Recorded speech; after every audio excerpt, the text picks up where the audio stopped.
वर्ग आपने यहाँ घूमने आया है, क्या देख रहे हैं आप जाने सबको बताइए। देखिए, दुर्गा पूजा के शुभ अवसर पर डिप्टी सीएम श्री सम्राट चौधरी जी जो हैं यहाँ शिफ्ट होने वाले हैं। उनका ये सरकारी बंगला उनको आवंटित हुआ है, तो हम लोग यहाँ पे आए थे साफ सफाई और करवाने के लिए और यहाँ पे देखने के लिए। तो हमने देखा है कि किस प्रकार से यहाँ की जो सामानें थी, जो बेसिक सामानें थी, वो यहाँ से गायब दिख रही हैं। आप देखिए सामने जो बेड था, बेड का वॉल तो दिख रहा है, लेकिन यहाँ के कर्मचारी ने बताया कि ये हाइड्रोलिक बेड था यहाँ पे। उस हाइड्रोलिक बेड को यहाँ से ले जाया गया है।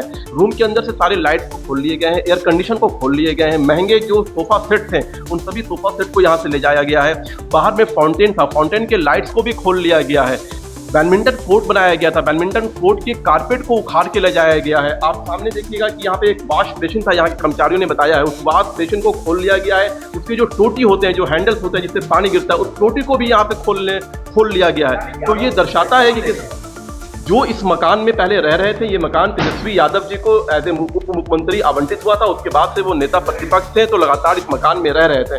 अभी कुछ दिन पहले उन्होंने ये आवास को खाली किया है और उन्हीं के द्वारा यहाँ के जो बेसिक सामान थे, जो सरकारी आवास के अंदर सरकारी संपत्तियां होती हैं, उस सारी सरकारी संपत्ति को तेजस्वी यादव जी ने यहाँ से ले जाने का काम किया। हम समझ सकते हैं भली भांति जिस प्रकार से तेजस्वी यादव जी की परवरिश हुई है, उनकी जो सोच है, जिस परिवार से आते हैं, जिस राजनीतिक दल से आते हैं, कि जब भी उनको मौका मिलता है वो सरकारी संपत्ति को लूटने में विश्वास रखते हैं। उसी के आधार पर तेजस्वी यादव जी ने आज इस आवास को खाली करने के बाद यहाँ की सरकारी संपत्ति को भी लूटने का काम किया है।